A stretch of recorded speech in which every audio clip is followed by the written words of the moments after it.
ইস, নূর আহমেদের সাথে যদি রিশাদ হোসেন থাকতো তাহলে কতই না ভালো হতো।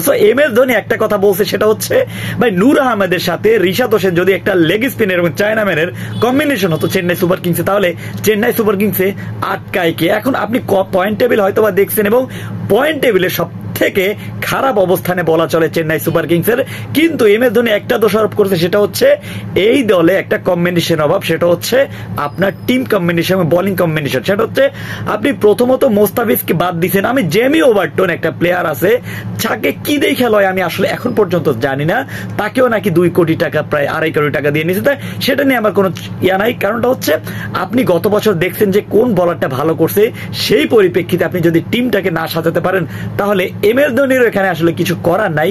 এম এস ধোনিও তো 2 বছর পর রিটায়ার্ড হয়ে যাবে।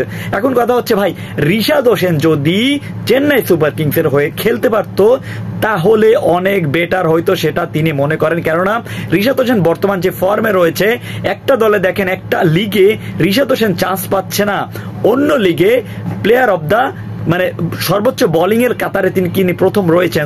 সবকিছু মিলিয়ে একটা কথা, আজকে চেন্নাই এবং মুম্বাইয়ের কথা বাদ দেন, চেন্নাই হ্যাঁ যদিও ভালো একটা ব্যাটিং ইউনিট, ভালো ব্যাটিং করছে, কিন্তু দিন শেষে বোলিংটাকেও আপনাকে দেখতে হবে। হ্যাঁ, বোলিং এর কথা আমি আজকের ম্যাচে বলবো না, কারণটা হচ্ছে বোলিং এ তো কন্টিনিউসলি একমাত্র নূর আহমেদ ছাড়া কেউই ভালো করতে পারে না। নূর আহমেদকে 10 কোটি টাকা দিয়া কোনো যে বিফলে ফেলায় নাই সেটা বারবার প্রমাণ করছে। এই আইপিএলে অনেক প্লেয়ার রয়েছে, সাকিব আল হাসান খেলছিল, মুস্তাফিজুর রহমানকে আলাদাভাবে বলতে হয়। সো এখন টিম কম্বিনেশন সাজাইতে হইলে আপনারা যে এই ধরনের এত বাজে, আসলে চেন্নাই সুপার কিংস একটু নিউজিল্যান্ড মুখী হয়ে গেছে, আপনারা এটা লক্ষ্য করবেন। দেখেন মিচেল স্যাটনার বলেন, ডেভন কোনয় বলে, আরো কিছু নিউজিল্যান্ডের প্লেয়ার আছে। কারণটা হচ্ছে নিউজিল্যান্ডের কোচ সেটা সম্পূর্ণ দেখভাল করে। সো একটা কোচ যখন সবকিছুর পাওয়ার পেয়ে যায় তাহলে আপনাকে অবশ্যই সেই দেশের ক্রিকেটারদেরকেই আমন্ত্রণ জানাবে। সো নিউজিল্যান্ডের কোচও তার ব্যতিক্রম নয়।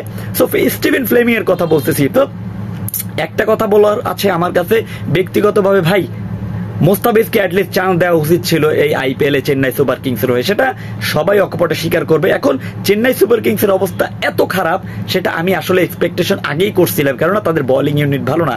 এখন নূর আহমেদের সাথে যদি রিশাদ হোসেন একটা চায়নাম্যান বনাম একটা লেগ স্পিনার, সো এই দুইটা কম্বিনেশন সাথে ছিল জাদেজা, ভাই কি একটা মারাত্মক মাথা নষ্ট একটা বোলিং অ্যাটাক হইতো, সাথে তো পাথিরানা আছেই। সো সবকিছু মিলিয়ে আমি এই পাথিরানা বলেন, যেই বলেন এই জেমি ওভারটন বলেন, আমি এদের ফ্যান না, পাথিরানার ফ্যান কিন্তু ওভারটনের ফ্যান না, কিন্তু আমার কাছে ব্যক্তিগতভাবে এখন পিএসএলটাই বেস্ট মনে হচ্ছে। আপনার কাছে কোনটা মনে হচ্ছে? রিশাদের কোথায় যাওয়া উচিত, আইপিএল নাকি পিএসএল, একটু কমেন্ট করে জানাই দেন তো।